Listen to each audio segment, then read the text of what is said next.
LA 산불은 터널의 끝이 보이는 순간으로 한숨 돌리기 모드입니다. 집으로 가보는 게 허락된 주민들은 뭐가 남았나를 확인한 뒤 허탈해했고, 집이 완전 파괴되지 않은 주민들도 다음 주 산타아나 강풍 예고가 두렵습니다. 트럼프 당선인이 시진핑 주석과 틱톡과 무역, 펜타닐 등에 대해 논의했습니다. 연방대법원은 오늘 아침 만장일치로 틱톡이 미국에서 금지될 수 있다고 판결했습니다. 그러나 이 문제는 일단 트럼프 차기 대통령이 결정하게 되는데 그 이후에도 꼬일 만한 요소가 있습니다.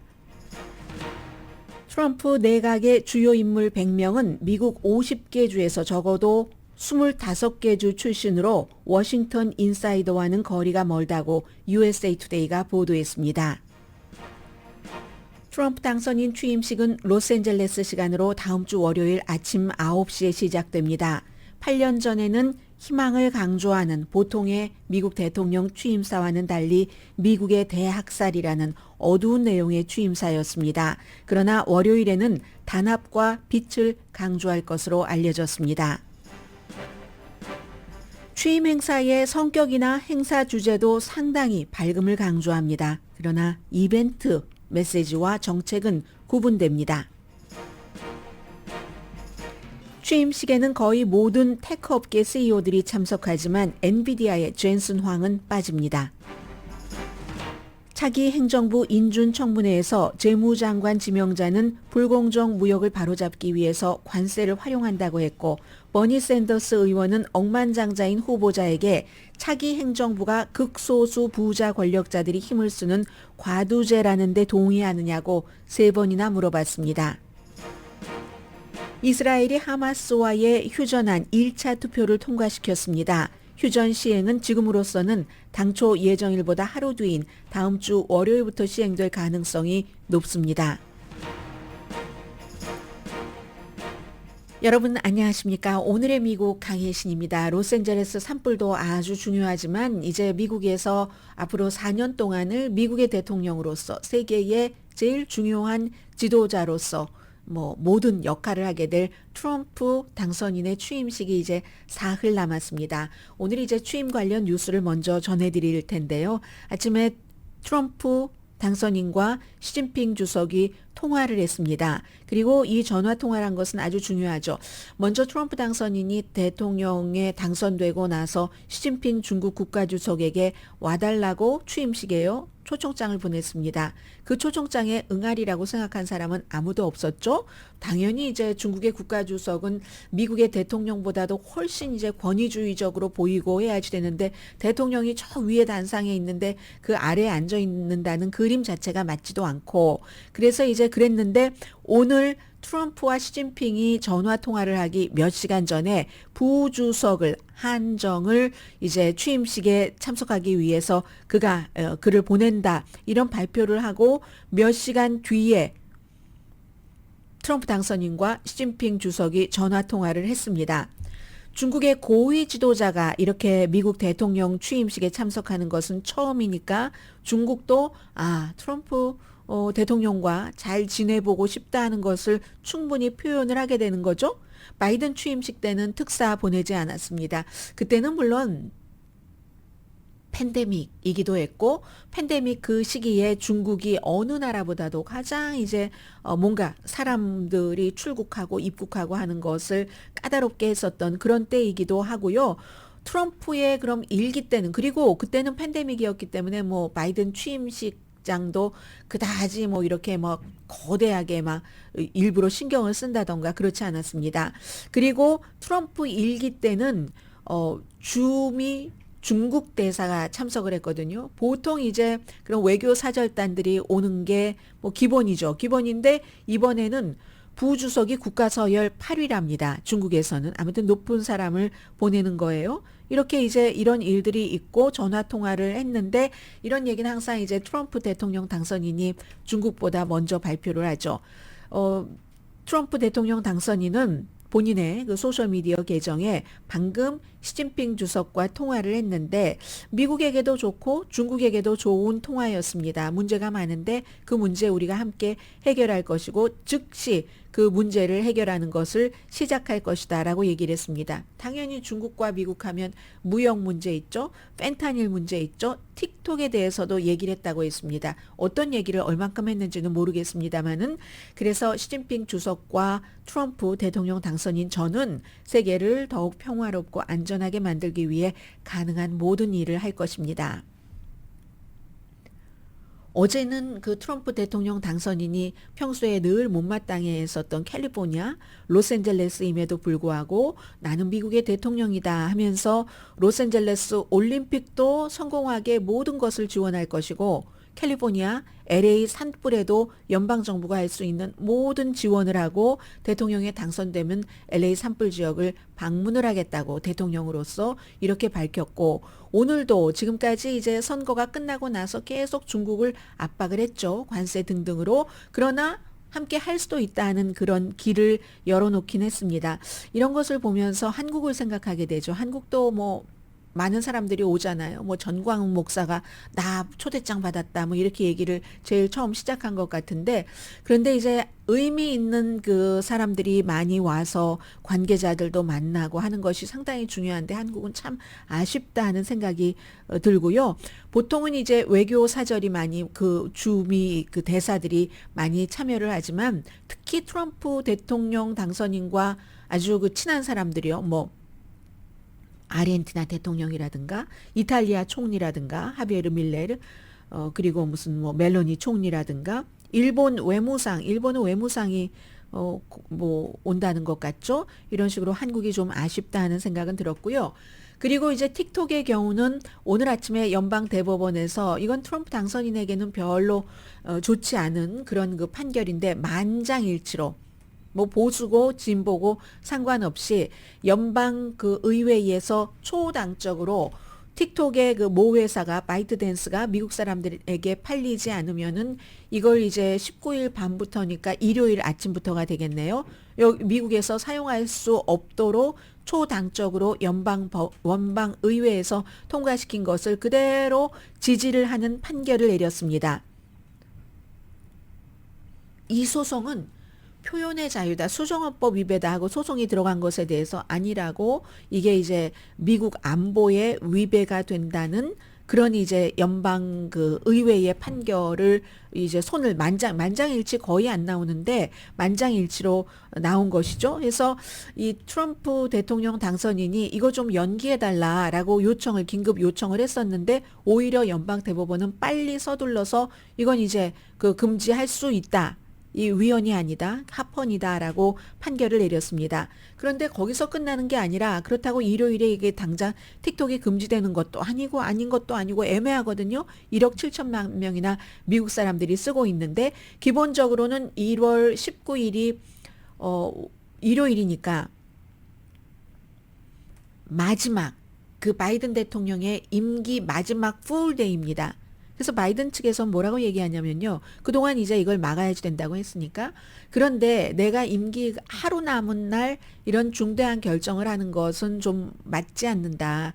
그러니까 다음 대통령에게 넘기겠다.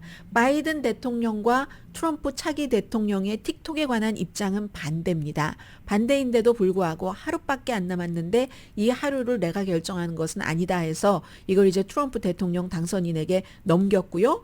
그럼 트럼프 대통령 당선인이 22일에 취임식을 하고 그 취임사에는 또 틱톡의 CEO도 다른 미국의 테크 업계의 CEO와 나란히 중요한 자리에 앉고 이러니까 당연히 이제 그 트럼프 대통령 당선인의 국가안보보좌관은 계속 팍스 텔레비전에 출연을 해서 이건 이제 금지해서는 안 된다 하는 차기 대통령의 말을 반복을 해서 이제 국민들에게 얘기를 해주고 있는데요. 그래서 트럼프 대통령 당선인이 우선은 행정명령으로 틱톡을 계속 사람들이 사용할 수 있도록 하는 것을 고려하는 중인데 그럼 행정명령이라는 것은 항상 완전하지 않습니다. 또 법적으로 도전이 있을 수 있고요.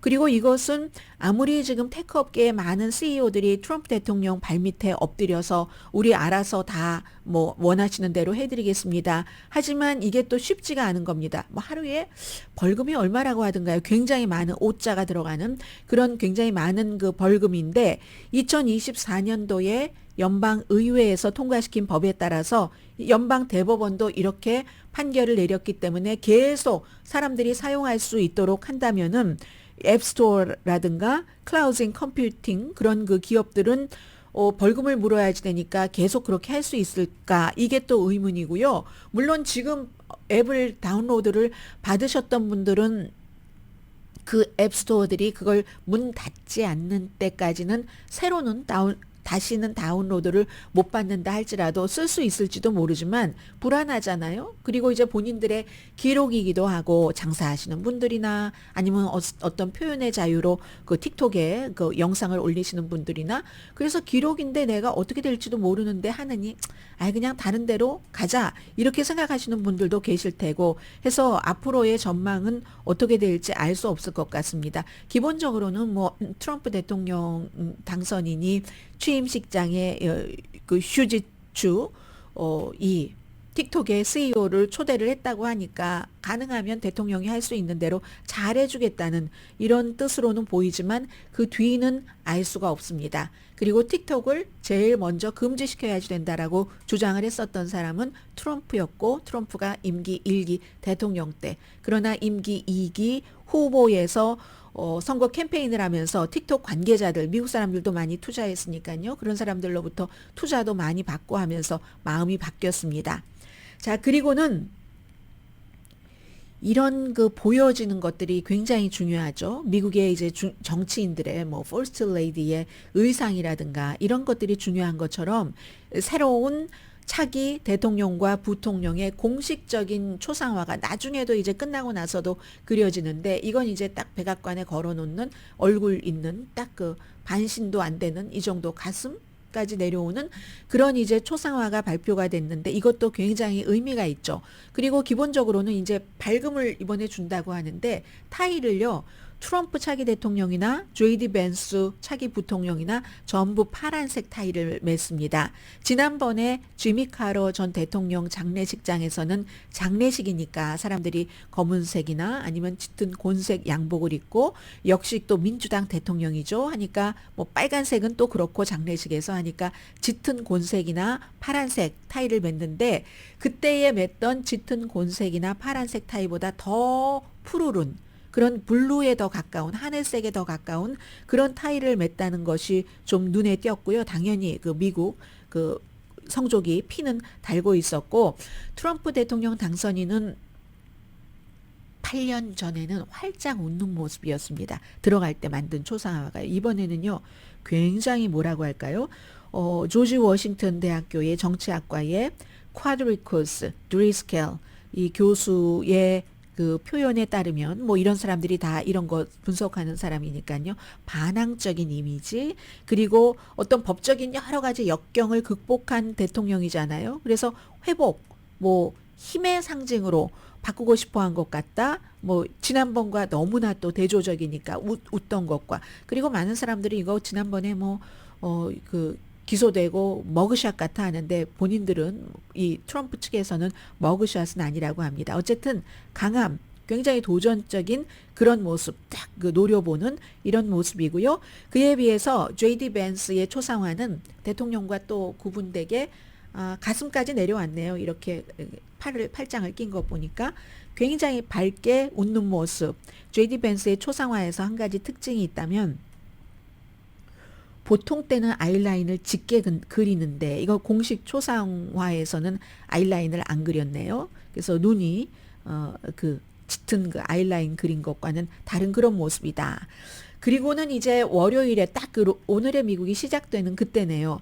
취임식이 시작이 되는데 물론 취임식 전에 무슨 뭐 누가 음악도 있고 미국 국가도 부르고 하다가 이제 딱 그 연방 대법원장이 선서를 주도하고 보통 이제 성경 아래에 성경 위에 손을 얹고 선서를 하잖아요. 미국 대통령으로서 뭘 하기 위해서 다 하겠습니다 하는 그런 선서가 있고 하는 그 시작하는 취임식 시작 시간이 동부 시간으로 12시고 로스앤젤레스 시간으로 아침 9시입니다. 굉장히 추운 날이라고 해요. 현대 그 대통령에 취임하는 그런 날 중에서 취임날이라고 하는데 8년 전에 여러분들께서 그 트럼프 대통령의 취임식 하면 두 가지를 생각을 하실 겁니다. 그때 대한 사실이라는 것과 뭐 역사상 최고로 많은 사람들이 와서 하는 그런 것과 또 하나는 뭐 미국인 대학살이라는 이런 그 단어를 썼기 때문에 야, 취임사가 저렇게 어두운 건 처음 봤다라고 사람들이 다 얘기를 했었는데 이번에는요. 단합, 빛, 라이트 이런 걸 강조한답니다. 그래서 글쎄요. 그 강조를 한다고 하고 여러 가지 취임식 전에 행사들도 너무너무 많죠. 무슨 기도회도 있고 무슨 뭐 무도회도 있고 디너도 있고 하는데 그런 그 트럼프 기부자를 위한 그런 이제 기도회인데 원 아메리카, 원 라이트. 미국이 두 개, 세 개의 아메리카가 아니라 원 하나의 미국이고 하나의 빛. 단합을 얘기를 하잖아요. 그리고 역시 기부자를 위한 만찬도 촛불 만찬, 캔들라이트 디너라고 이름을 붙였고요. 이제 그리고 이제 사람들이 이제 막 다 이제 뭐 디너 하고 나서 뭐 춤추고 하는 이런 것도 별빛 무도회, 스타라이트 볼 이렇게 그 불릴 예정이라고 하니까 그러면서 또 설명까지 냅니다. 빛이라는 게 희망을 상징하고 새로운 시작을 의미하고 앞으로 나아갈 길을 나타냅니다. 이게 이제 그 트럼프 취임식에서 사람들에게 보여주고 싶다. 이런 얘기라고 하고요. 그리고 최근까지는 그리고 지금 인준 청문회에 참석하고 있는 그 지명자들도 어떠한 의사당 폭동 사건에 관해서 트럼프 그 당선인을 수사했었던 사람에 대한 보복 수사, 다시 보복 수사하는 거 이런 걸 거의 할 것처럼 얘기를 했습니다. 법무장관 지명자도요. 그런데 트럼프 당선인은 최근에 물론 많은 이슈들이 있었지만 LA 산불이라든가 그런 것들도 있었지만 선거 전후로 굉장히 강조를 했었던 그 정치적인 적에 대한 보복 이런 얘기를 요즘에 좀 덜 하고 있거든요. 정적들에 대한 보복. 근데 사실은 안 해도 될 것 같기도 해요. 왜냐하면 알아서 무슨 뭐 법무장관이라든가 이런 사람들이 해줄 것이기 때문에 더 이상 배드캅을 트럼프 대통령 당선인은 안 해도 돼서 그런지는 모르겠습니다만은 최근에 대통령 당선인이 그런 말을 줄인 것은 사실입니다. 물론 캘리포니아주에 대해서 산불이 일어나서 여러 가지 말한 이런 것들은 있지만요. 해서 트럼프 대통령 그 당선자 자신도 그게 언제였었죠? 12월 달에 MBC와 인터뷰할 때도 보복 이런 것도 약간 얘기를 하면서 결국은 단합 같은 것도 얘기를 했거든요. 대통령으로서 당연한 일이기도 하고 너무나 환영할 만한 그런 일이기도 합니다. 그리고 이제 그 취임식에서 뭐 여러 가지 노래도 부르고 이번에 시낭송도 있던가요? 이런 일들도 있는데 아메리카 더 뷰티풀 이런 것을 부를 그 뭐 미국 성조기여 영원하라보다 더 유명한 노래가 Beautiful America잖아요. 그 노래를 부를 그 캐리 언더우드도 취임식에 내가 참여하기로 결정한 것이 단합. 이것 때문에 내가 참여를 하게 됐다. 이런 얘기를 합니다. 그런데 이제 이런 이벤트에서 하는 것과 실제의 어떤 정책과 모든 것이 똑같이 가리라고 생각할 수는 없고요. 왜냐하면 지난번에도 펜실베니아에서 암살 시도가 있은 뒤에 그 뒤에 처음에는 아주 그 전당대회에서도 처음에는 좀 그냥 단합할 것 같은 얘기를 하다가 그 다음에 또 확 원래로 돌아가 버렸기 때문에 어떻게 될지 알 수는 없지만 그렇지만 어쨌든 지금 최근에는 어떠한 보복이라든가 아주 그 뭔가를 그 상대를 짓밟으려다든가 이런 것보다는 미국은 하나다 하는 것을 굉장히 그 강조하는 이런 트럼프 대통령 당선인의 모습입니다. 자, 그래서 이제 월요일이 되면은 미국에서는 오늘이 바이든 대통령 때의 그 금요일로서는 마지막 방송이 되고 월요일이 되면은 트럼프 대통령 이제 당선인 소리도 안 하고 트럼프 대통령이 미국을 4년 동안 이끌게 됩니다. 그 4년의 마지막 해에 로스앤젤레스 LA 그 올림픽이 있는 그런 해이기도 하고요.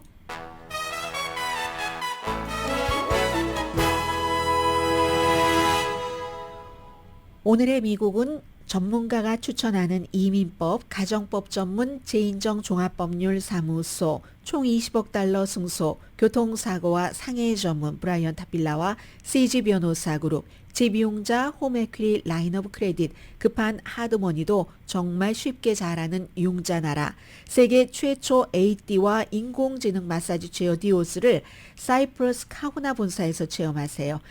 카후나 마사지 체어 공동펀입니다. 잠시 뒤에는 이제 로스앤젤레스 산불 아직 집에 못 가시는 분들이 대부분이기 때문에 어정쩡하기도 하고 딱 그 현장을 보지 못하신 분들도 꽤 될 것 같고요. 그런 여러 가지 문제들이 있고, 그리고 이제 미국이 이제 새로운 행정부로 바뀌니까 그때는 또 새로워지는 것들 있죠. 잠시 뒤에 전해드립니다. 라디오 서울 방송 오늘의 미국 듣고 계십니다. 우리가 미국에서 제일 많이 사용하는 단어 가운데 하나가 커뮤니티죠. 커뮤니티 하면은 당연히 이제 물리적인 로스앤젤레스 이 커뮤니티 하면 물리적으로 뭐 어디부터 어디까지 이런 것들이 있지만 사실은 그렇게 딱 그 구획을 정하는 게 아니라 뭐 마음속에 있는, 때로는 나도 의식하지 못했는데 뭐 함께 가는, 손에 잡히지 않는 그런 무형의 여러 가지 것들도 커뮤니티인데, 지금 퍼시픽 팰리세이즈나 아니면 그 엘타디나 이튼 그 산불이 일어난 곳에 살고 계셨던 분들은 두 가지를 다 잃어버리신 분들이 굉장히 많으실 겁니다.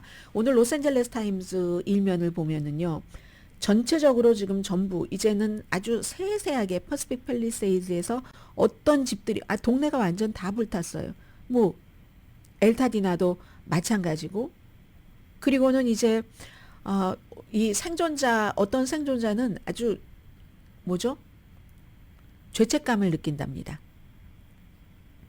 나는 집도 잃어버리지 않고 아무것도 잃어버리지 않았는데 옆집 사람들이 그 잃어버린 것에 대한 죄책감, 이런 것도 커뮤니티의 멤버로서 생각을 할 수 있는 그런 거겠죠.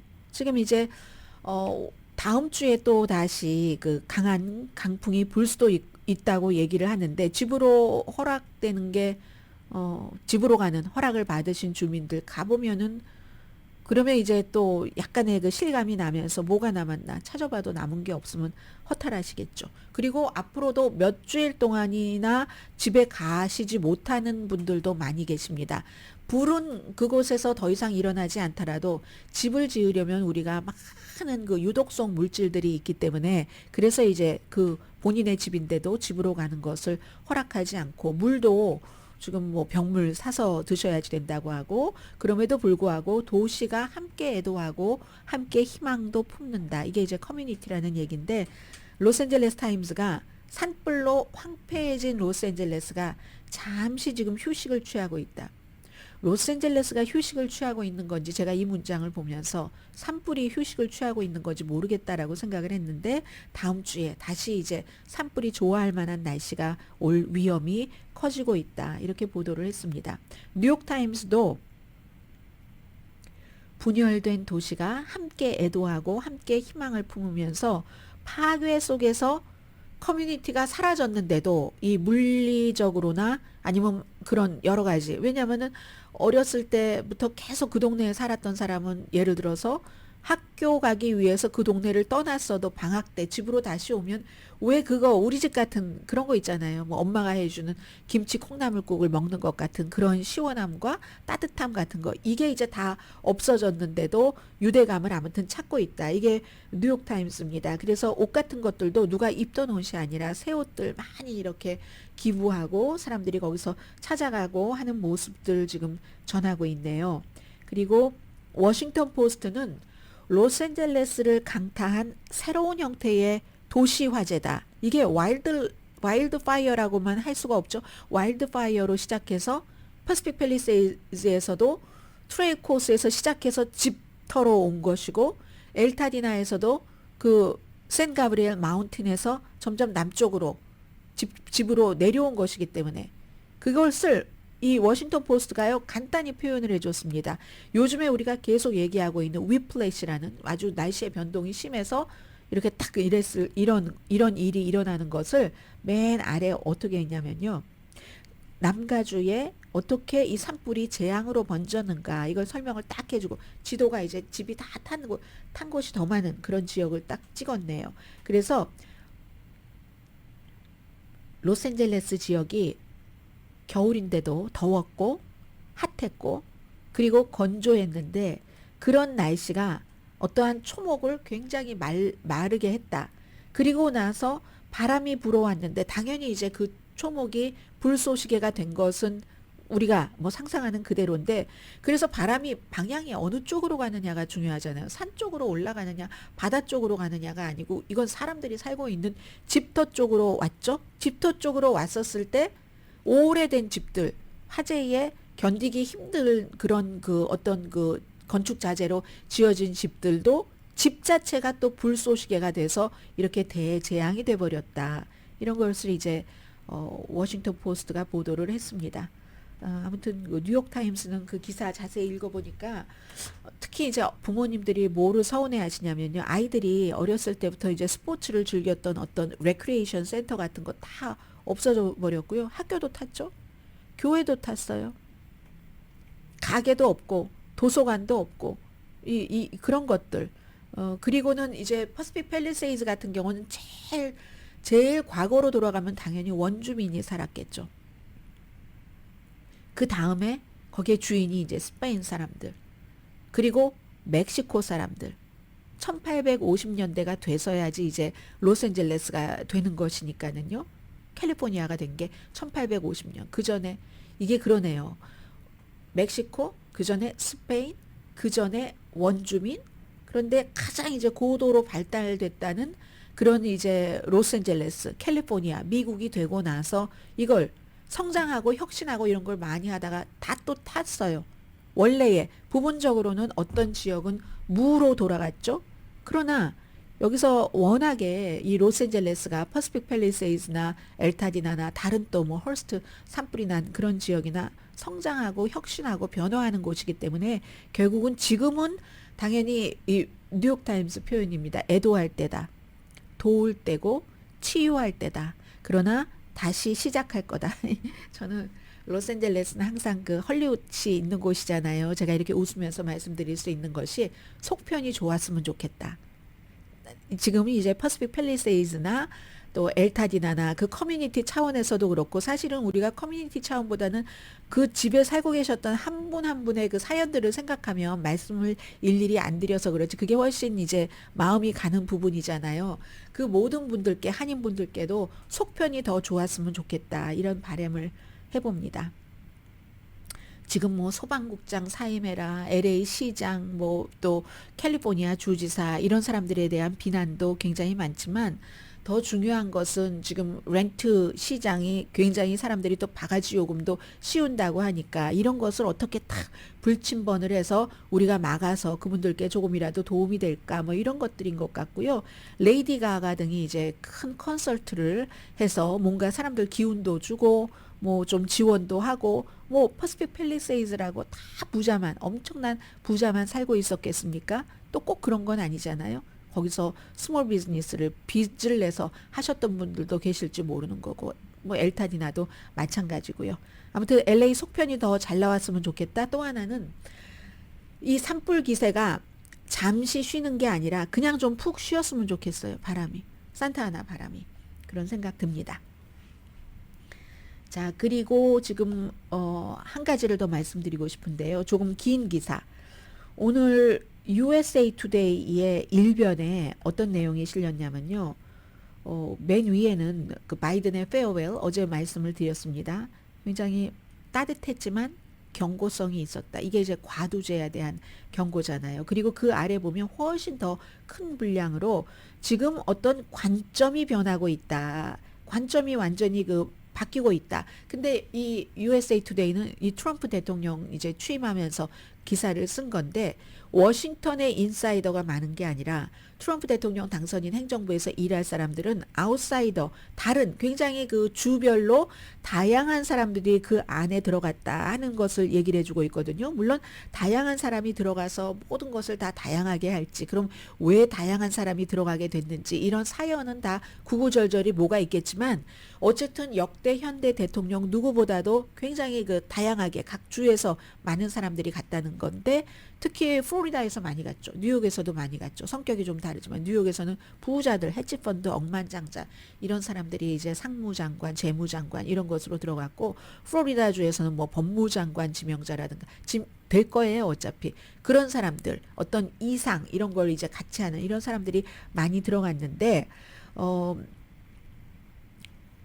마르코 루비오 플로리다주에서 더 이상 마이애미 돌핀스 게임 못 볼 거다. 국무장관 될 것이라는 얘기죠. 크리스틴 노엠, 마운틴 러시모어, 이 사우스다코타 여기에 주지사였는데 워싱턴 DC로 간 거예요. 로버트 케네디 주니어 캘리포니아주에 살았죠. 캘리포니아주에서 무슨 헐리우드의 엘리트를 보는 것처럼 뭐 워싱턴 DC에 가면 그 사람은 마가 엘리트들과 같이 일해야 된다 이런 표현을 하면서 억만장자도 많고 사면을 받은 중범죄자도 또 중책에 기용이 됐고 이건 이제 이방카의 그 시아버지를 얘기하는 거죠. 그 프랑스 대사로 갔고 또 둘째 딸의 장인도 뭐 중동의 어떤 그 특별한 그 일을 맡겠죠.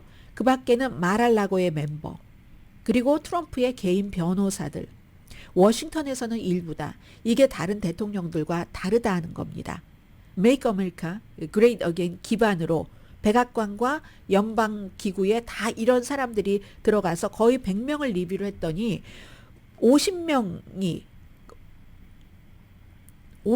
정도가 50개 주 가운데 반 정도 출신. 이게 예전에는 그 워싱턴에서 막 경험 많고 이런 사람들이 많이 가는데 이게 트럼프 그 행정부는 다르다고 얘기를 합니다. 그리고 트럼프 대통령 당선인이 선거 캠페인을 할 때 그렇게 얘기를 했어요. 워싱턴의 딥스테이트 관료주의다. 이거 비난하면서 본인은 그 정부의 여러 가지 의사결정을 하는 데 있어서 워싱턴에서 사람들을 데리고 오는 게 아니라 아주 애국자들을 다양한 곳에서 데리고 가겠다. 이렇게 얘기를 했습니다. 그 약속이 반영이 된 것이라고 표현을 합니다. USA Today는 워싱턴 DC라든가 아니면 버지니아 이쪽 메릴랜드라든가 이쪽 출신은요. 한 10명 정도밖에 안 된답니다. 다른 때는 그게 굉장히 많았는데요. 뉴욕과 플로리다에서 한 20명 정도가 갔고 그런데 이게 그렇게 했다고 해서 꼭 그 다양함을 반영하기 위해서만 그런가 또 꼭 그런 건 아니랍니다. 이 트럼프 대통령 당선인이 임기 1기 때에 워싱턴에서 이제 이제 그 다음번에 중요한 역할을 맡을 수 있는 사람을 서로 이제 사이가 나빠서 뭐 해고하거나 나가거나 가장 이제 중요 인물의 인사 이동이 많았던 그런 또 행정부가 트럼프 행정부이기 때문에 그래서 이제 뭐 그럴 수도 있다. 이런 표현들도 하고 있고요. 아무튼 뭐 백악관의 비서실장, 국무장관, 법무장관, 국가안보보좌관 전부 플로리다주 출신입니다. 자, 이런 것들이 있어서 8년 전과는 좀 다르다. 그리고 노스다코타의 주지사 그 더그 버검도 이 예비선거에서 굉장히 다른 후보들보다 예의 바르게 행동을 했죠. 어떤 사람들은 더그 버검이 대통령 되는 게 훨씬 어울릴 것 같다라고 얘기한 사람도 있는데 어쨌든 이 사람은 트럼프 그 대통령 당선인이 볼 때는 나에게 예비선거에서도 그렇게 험하게 굴지 않았어. 해서 이제 뭐 내무장관이 되겠죠. 아주 당연하게 될 것으로 보고 있습니다. 그리고 그 부통령 후보로도 거론됐었을 때 이 JD 벤스 이전에 그러다가 이 부통령 후보가 돼보려고 책을 그냥 딱 서둘러서 냈는데 그 책에서 자신의 개를 쏴서 내가 죽였다. 이렇게 얘기한 사우스다코타의 주지사 여자잖아요. 이 여자 주지사는 안보부 장관, 노엠은 국토안보부 장관이 될 것이고 뉴욕의 억만장자 하워드 루트닉은 선거 때 돈도 많이 기부를 했고 뭐 어쨌든 상무장관 그리고 또 트럼프와 골프를 치고 있었던 그 두 번째 그 암살 그 시도가 있었던 또 다른 억만장자 스티브 위트코프 이 사람이 이번에 이스라엘 그 하마스의 휴전 협정에서 중요한 일을 했죠. 중동 외교 임무를 그 사람한테 맡겼고요. 일론 머스크, 로버트 케네디 주니어 이런 사람들도 이제 트럼프에게 이렇게 뭐 많은 것을 해줬다 해서 보상을 받고 있다. 그리고 워싱턴에는 일단 트럼프가 기용을 할 만한 사람이 많지 않았다. 이런 얘기를 하고 있습니다. 충성파에게 보장하고 자신의 관점을 충분히 반영할 수 있는 사람. 이건 뭐 어느 대통령이나 마찬가지죠. 자신의 관점을 충분히 반영할 수 있는 사람. 그리고 트럼프 대통령의 큰아들이 지금 이미 이제 걸프렌드를 바꿨는데 바꾼 것이 이제 공식적으로 드러나더군요.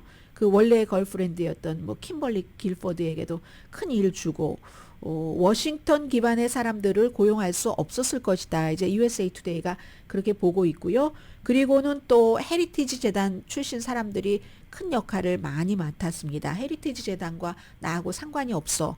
이 후보 뭐 토론할 때나 이런 때는 이렇게 얘기했는데 결국은 뭐 상관이 있었던 것과 마찬가지고 플로리다 사람들이 많이 들어가는 것은 지미 카러가 조지아주의 주지사를 하고 백악관으로 들어갈 때 조지아 마피아라고 불렀었죠. 많이 그렇게 들어가는 것과는 좀 다르다. 지미 카러는 당시에 무슨 충성 뭐 서약 이런 걸 가지고 들어간 것은 아닌데 트럼프 대통령 당선인은 충성 서약이기 때문에 이제 이 사람들이 어떤 일을 트럼프 대통령을 만족시키기 위해서 할 것인가 여기에 따라서도 미국 정책 같은 것들이 많이 달라질 수가 있고요. 자, 또 뭐가 있을까요? 애리조나 주지사와 상원의원 선거에서도 지고 나서 부정선거를 열심히 끝까지 주장해줘서 트럼프 대통령이 끝까지 지켰던 이 캐리 레이크, 애리조나주에서 로컬 팍스뉴스 앵커를 했었던 여성이요. 남편보다 트럼프가 더 위다 나에게는 이렇게 얘기한 사람이 보이스 오브 아메리카를 이끌게 되죠. 자, 이런 일들. 그래서 어쨌든 그런데도 불구하고 다른 어떤 역대 대통령보다 많은 주에서 모였다. 중요한 100명이 이런 얘기를 합니다. 자, 잠시 뒤에 또 중요한 뉴스들이 많이 있네요. 뵙겠습니다.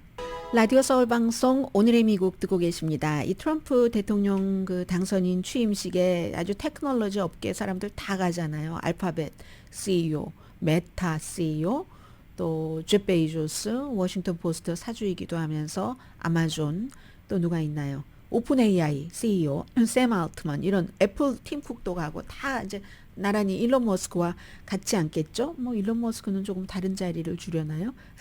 그런데 여기서 거의 이렇게 딱 보면은 중요한 인물들 다 가네 하는데 빠진 사람이 있습니다. 엔비디아의 젠슨 황. 왜 빠졌을까요? 지금 기본적으로는 뭐 아시아 방문 중이고 그런데 여기에 꼭 오고 싶다 하면은 그 방문 뭐 중단해도 되는 거잖아요. 음력 설을 지내기 위해서 이제 갔답니다. 갔는데 근데 엔비디아의 경우는 이 엔비디아의 젠슨 황은 전에도 한 번도 물론 그 전이야 뭐 8년 전, 뭐 12년 전 이렇게 가면 뭐 엔비디아가 그렇게 뭐 확실하게 눈에 띄는 그런 기업도 아니었었지만 대통령 취임식에 참석해 본 적이 한 번도 없고요. 그리고 지금은 다른 테크 업계들 CEO들이 아무리 다 가서 머리를 조아린다던가 아니면 좀 호의를 베풀려고 한다던가 이런 것을 해도 젠슨 황은 오해받기 싫어서도 갈 수가 없었던 것 같아요. 왜냐하면 바이든 행정부가 도입한 그 인공지능 칩 수출 뭐 규제 같은 거 중국으로 하는 거 이런 것 때문에 뭐 그 주식값 내려가기도 하고 했었죠. 그런 것 때문에 이 상황에서 트럼프 대통령 당선인 취임식에 나간다는 것을 젠슨 황이 좀 꺼려했답니다. 그럼 오해받기 될 것 같기도 하고 하니까 그럼 다른 사람들은 다 그 뻔히 알면서도 난 그런 거 상관없어. 나의 이익이 제일 우선이야 하고 가는 거. 그게 조금 다르지 않을까? 뭐 이런 생각들 하고 있습니다. 그리고 아직까지는 트럼프 행정부와 이 인공지능 칩 수출 규정 이런 것에 대해서 논의하지도 않았답니다. 다른 사람들은 다 뭐 애플의 뭐 팀 쿡이라든가 뭐 마크 저커버그라든가 제프 베이조스라든가 이런 사람들은 다 뭔가 뭐 기부하고 뭐 가서 접촉을 하고 그렇게 하는 게 또 그 업계에서는 너무나 전형적이고 당연한 거고요. 한국 업계도 지금 줄을 댈 수 있으면 전부 대고 있잖아요. 한국에서 미국에서 전부. 근데 이제 젠슨 황은 그런 거 지금 안 하고 있답니다. 자, 그리고 재무장관이 지금 좀 중요할 텐데요. 이 재무장관이 어제 보니까 어, 청문회 할 때 세금 내리기를 원하고 분명하게 밝혔습니다. 관세는 올린다. 이걸 밝혔거든요. 밝혔는데 이것을 밝히면서 중국을 우선 겨냥하기 위해서 우리가 그동안 너무나 불공정한 무역 관행이 있었기 때문에 협상에서 우리 좋은 위치 차지하려면은 관세 적극적으로 사용하는 게 너무 맞고, 그리고 또 인공지능이라든가 양자 컴퓨터라든가 올해는 뭐 지금 양자 컴퓨터가 핫한 월드잖아요. 감시 무슨 반도체 이런 것에 대해서도 굉장히 엄격하게 정부가 규제를 해야지 된다라고 얘기를 하고, 그 비센트 재무장관을 얘기를 하는 겁니다. 이 사람 상무장관 되고 싶었는데 재무장관 된 거죠. 상무장관이 할 수 있는 일이 더 많으니까. 그리고 트럼프 행정부 1기 때 했었던 세금 감면, 이게 문제 크게는 부자에 대한 세금 감면이 포커스를 받죠. 왜냐하면 그게 액수가 많으니까 영구적으로 유지해야지 된다는 것을 어제 굉장히 강하게 얘기를 했습니다. 그랬더니 이런 부분에 대해서는 버니 샌더스라는 연방 그 상원 의원이 참 일관적이어서 뭐 진보 보수 중도를 가리지 않고 그 사람을 인정을 하는 부분이 있는데, 억만장자잖아요. 억만장자 재무장관 후보에게 이 얘기를 했습니다. 이 스캇 베센트에게 청문회에서 하루 전에요. 바이든 대통령이 지금 미국이 과두제로 가고 있다. 소수의 돈 많은 사람들이 권력을 꽉 쥐고 이렇게 가고 있는데 나는 바이든의 그 지적에 동의하는데 당신은 어떻게 생각하세요? 하고 물어봤습니다. 이 얘기를 3번이나 물어봅니다. 우리나라가 어느 때보다도 심각한 소득, 부의 불평등인데 이 사람 바이든 대통령은 전날 고별 연설에서 사람 이름은 얘기하지 않았지만 이 버니 샌더스는 일론 머스크, 제프 베조스, 마크 저커버그 세 사람이 거의 1조 달러 뭐 이런 것을 그 가치를 지니고 있는데, 이건 미국의 아래에 1억 7천만 명 뭐 절반 이상에 뭐 해당되고 뭐 이런 거 돈 계산하는 거 있잖아요. 그게 말이 되느냐. 1억 7천만 명보다도 더 많은 부를 이 세 사람이 갖고 있다는 것이 부가 소수에게 집중됐다는 거고, 그리고 이 사람들이 지금 전부 트럼프 취임식에 가고 한 사람은 아예 백악관의 사무실까지 갖고 있는데, 게다 대고 미디어까지 지금 다 미디어잖아요. 워싱턴 포스트, 메타, 엑스. 이게 말이 되느냐. 소수의 억만장자들이 돈으로서 정치인들에게 어떤 힘을 영향하는 거, 힘을 발휘하는 것을 넘어서 이렇게 미디어까지 갖고 있으면, 정치적, 경제적, 미디어적인 힘을 갖고 있을 때 바이든이 이걸 과두제라고 했는데 여기에 동의하느냐? 이렇게 얘기를 하니까 나는 동의하는데, 그랬더니 이 그 베센트 그 재무장관 지명자가요. 뭐 초대해줘서 이게 뭐 이래서 감사합니다. 제가 여기 나와서 뭐 말할 수 있게 된 게 뭐 영광입니다. 뭐 말하자면은 이 청문회에 나온 뭐 이런저런 얘기를 하면서 뭐 여러 가지 뭐 말이 안 되는 말을 막 갖다 붙여요. 정치인들 이런 거 많이 하잖아요. 관세와 중국 논의에 대해서 후속 자료를 뭐 보내드렸고 뭐 그걸 보시면은 알고, 무엇보다도 지금 말씀하신 그 세 사람이 다 자수성가해서 돈 번 것 아니냐. 그리고 뭐 일론 머스크는 이민자가 아니냐 이렇게 답변을 했어요. 그랬더니 샌더스가 이민자인 거 알아요. 그리고 개인을 지금 우리가 욕하려고 하는 게 아니라, 그리고 머스크 같은 경우는 특히 트럼프 행정부의 일원이 될 텐데 어떻게 세 사람이 하위 반 인구 그 숫자 이상의 사람보다 더 많은 부를 갖고 있고 이렇게 대통령과 가까워서 뭐를 하고 있을 때 그때 과두제라는 거 여기에 동의하시냐고요. 그런 것을 얘기하는 거예요. 나는 그 사람 뭐 어떻게 돈을 벌었느냐 안 벌었느냐 비난한 게 아닌 겁니다. 이 과도적인 형태의 그 국가가 위험하다고 생각하지 않으십니까? 이렇게 얘기를 하니까 이 베센트 그 후보가요. 그런데 그 지금 과두제의 그 중요한 인물이라고 말하는 사람에게 바이든 대통령도 뭐 대통령 훈장도 주던데 조지 소로스 같은 사람을 얘기를 한 거겠죠. 이렇게 얘기를 핵심을 또 피한 겁니다. 그랬더니 샌더스가 내가 개인을 비난하자는 게 아닙니다. 소수의 사람이 그렇게 막대한 부와 권력을 갖고 있을 때 그 사람들이 원하는 대로 미국이 앞으로 다 이렇게 바뀐다고 이거 과도제가 된다고 염려하지 않으십니까? 이렇게 얘기하는데도 답변을 끝내 안 했어요. 그랬더니 샌더스도 답변을 안 하시는군요. 다음 질문 드리겠습니다. 이건 답변을 받기 위해서 했겠습니까? 그냥 이걸 상기시키는 거죠. 잠시 뒤에 뵙겠습니다. 라디오 서울 방송 오늘의 미국 듣고 계십니다. 가자지구 휴전은 이제 인질 협상이 아마 일요일부터 시행 될 원래는 그랬는데요. 말씀드리다 보니까 이게 이제 이스라엘이 그러한 문제 때문에 내부의 정치적인 문제가 컸겠죠. 그래서 투표를 조금 늦게 했기 때문에 결국은 하루 미뤄져서 월요일에 시작될지도 모른다 하는 얘기, 그럴 가능성이 있다는 건데요.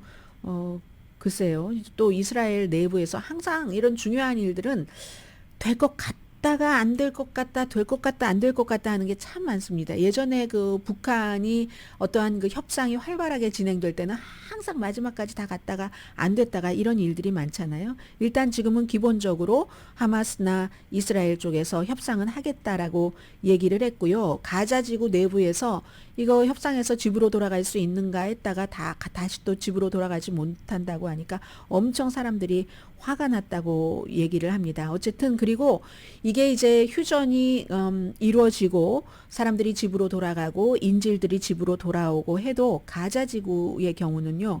얼만큼 피해가 났는지, 복구는 얼만큼이 걸려야지 이루어질 수 있는지 아무도 모릅니다. 가서 현장을 봐야지 안다는데 지금으로서는 유엔이 한 5천만 톤 정도의 잔해는 치워야지 되고, 지금 뭐 멀쩡히 서 있는 건물보다 부서진 건물이 훨씬 많으니까요. 그러면 5천만 톤 정도의 잔해를 치워야지 된다면요. 트럭이 100대가 풀타임으로 15년 이상 걸려서 해야지 되는 일이랍니다. 10시에 브라보 마이 라이프 방송됩니다. 데이빗 린치라는 뭐 큰 스크린, 뭐 블루벨벳 작은 스크린, 뭐 트윈 픽스 이런 만든 감독이 숨졌다고요. 그 패기종이라고 하는데 담배를 많이 피웠다고 하죠. 78세. 아주 스타일 있는, 원래 그림하다가 영화 감독된 사람, 그런 얘기가 있고, 트럼프 대통령 취임식은 실내에서 이루어진답니다. 날씨가 너무 추워서 영하로 내려가서 월요일에 실내에서 취임식을 하게 됐습니다. 강혜신이었습니다.